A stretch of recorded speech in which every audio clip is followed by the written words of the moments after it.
નમસ્કાર, આપ જોઈ રહ્યા છો નેશન પ્લસ ન્યૂઝ। હું છું આપની સાથે હેતલ વગર। વડોદરા મ્યુનિસિપલ કોર્પોરેશનની સામાન્ય સભામાં ભાજપના વોર્ડ નંબર 15ના નગરસેવક આશિષ જોશીએ પ્રજાના કામો નહીં થતા હોવાના આક્ષેપો સાથે મ્યુનિસિપલ કમિશનર દિલીપ રાણા સાથે જીબાજોડી કરતા તેના ઉગ્ર પ્રત્યાઘાતો ભાજપમાં પ્રદેશ કક્ષાએ પડ્યા હતા। વોર્ડ નંબર 15ના ભારતીય જનતા પાર્ટીના કાઉન્સિલર આશિષ જોશી અને મ્યુનિસિપલ કમિશનર દિલીપ રાણા વચ્ચે જે પ્રકારે સામાન્ય સભામાં તડાફડી થઈ એના ઉગ્ર પ્રત્યાઘાતો ભારતીય જનતા પાર્ટીના પ્રદેશ કક્ષાએ પણ પડ્યા હતા। વડોદરા શહેર ભારતીય જનતા પાર્ટીના અધ્યક્ષ ડોક્ટર જયપ્રકાશ સોનીના માર્ગદર્શન હેઠળ આશિષ જોશીને સોકોઝ નોટિસ પણ પાઠવવામાં આવી અને 3 દિવસની અંદર આ વિવાદનો ખુલાસો પણ માંગવામાં આવ્યો હતો। તો બીજી તરફ આશિષ જોશીએ પણ અલગ મોરચો ખોલી કાઢ્યો છે, જેમાં હરણીકાંડના પીડિતો પણ હવે આશિષ જોશીના સમર્થનમાં આવી ગયા છે। એટલું જ નહીં, પરંતુ હરણી બોટકાંડમાં પોતાના વાલા સોયાઓને ગુમાવનાર પીડિતો નમો કમલમ ખાતે જઈ પહોંચ્યા હતા, જ્યાં તેમણે આશિષ જોશી પ્રત્યેનું સમર્થન પણ વ્યક્ત કર્યું હતું।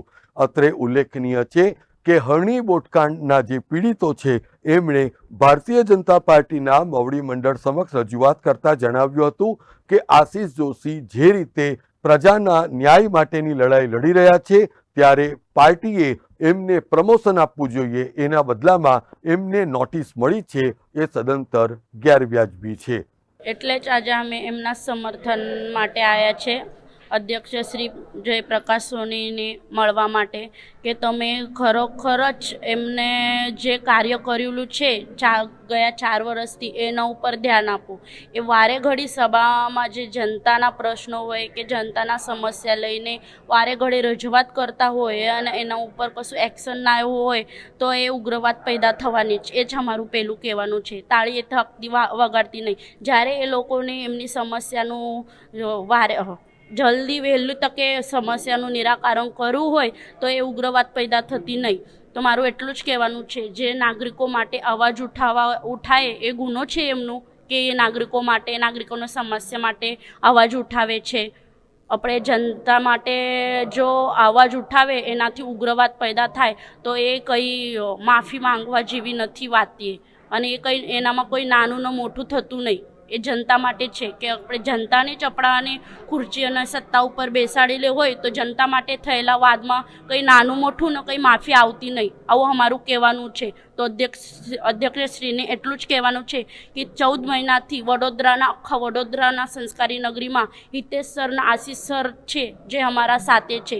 અમે વરસમાં જ્યારે શ્રદ્ધાંજલિ આપવા આવ્યા હતા છોકરાને, ત્યારે અમે કમિશનરશ્રીને સ્કૂલ પર એક્શન લેવા માટેની રજૂઆત કરી હતી। એમને હજુ સુધી એ કામ કર્યું નથી, અને જે જનતા માટે કામ કરે છે એના ઉપર તમે એક્શન લો છો, એમને તમે નોટિસ ફટકારો છો, તો સત્તા એ જનતા માટે હોય, જનતાના કામ માટે હોય, કે તમે નાનું મોટું કરીને તમારી સત્તા બચવા માટે હોય। અમારું એટલું જ કહેવું છે કે અમારા નજરમાં જે જનતા માટે કામ કરે છે એમને જ અમે સમર્થન આપીએ છીએ। અને અધ્યક્ષશ્રીનું એટલું જ કહેવાનું છે કે તમને હમણાં આવ્યા છે તો તમે પણ જનતા માટે કામ કરવાવાળા આશિષ સરને સમર્થન કરો, અને એમને જે નોટિસ ફટકારી છે એમના પર તમે જરા વિચાર કરીને એ કરો। જ્યારે કોંગ્રેસમાં 25 લાખનું એમને સમર્થન આપ્યું, એ પણ તમે લેખિત કે આપવાનું કીધું, કેમ? એ પહેલા દિવસથી અમારા સાથે છે, અમારું ભલું થાય, અમારી આર્થિક પરિસ્થિતિ એમને પહેલા દિવસથી જોયેલી છે બધા પેરેન્ટ્સની, ને ત્યારે એમને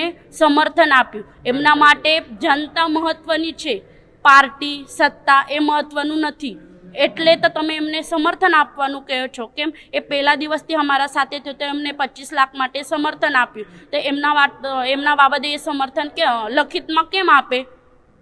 એટલું મારું કહેવાનું છે। અને અધ્યક્ષશ્રીને પહેલી જાણ છે મારી, તો તમારો પર વિશ્વાસ છે, તમારે એ બધી વાત તમે વ્યવસ્થિત રીતે એ કરજો। અને જે જનતા માટે ને જનતાની બનેલી પાર્ટી હોય તો એ જનતા માટેનો થયેલો વાદ એ કંઈ નાનો મોટો થતો નથી, એ અહીંયા જ બંધ થઈ જવું જોઈએ। એમને માફી માંગવાની કશું જરૂર નથી। માફી માંગવાની જરૂર છે તો એ કમિશનર શ્રીની છે, જે 14 મહિનાથી અમે ધક્કા ખાઈને પણ અમારું ન્યાય નહીં આપતા, અને રાજેશ ચૌહાણે 5000માંથી પેન્સિલ કપાવીને જો સજા આપવી છે, આ ખોટી છે। અત્રે ઉલ્લેખનીય છે કે છેલ્લા કેટલાય સમયથી આશિષ જોશી ભારતીય જનતા પાર્ટીના શાસનની સામે જે રીતે અવાજ ઉઠાવી રહ્યા છે એ જોતા આ વર્ષના અંતે જ્યારે વડોદરા મ્યુનિસિપલ કોર્પોરેશનની ચૂંટણીઓ યોજાનાર છે ત્યારે નિશ્ચિતપણે ભારતીય જનતા પાર્ટી એ આશિષ જોશીને ટિકિટ આપવી કે ન આપવી એ તો આગામી સમય જ બતાવશે. કેમેરામેન નવનીત પરમાર સાથે Satyam Nevaskar, Nation Plus News, Vadodara. સમાચારોના સતત અપડેટ મેળવવા માટે અમારી નેશન પ્લસ ન્યૂઝની યુટ્યુબ ચેનલને સબસ્ક્રાઇબ કરો, બેલ આઇકન દબાવો અને જોડાયેલા રહો ફેસબુક, ઇન્સ્ટાગ્રામ અને ટ્વિટર પર.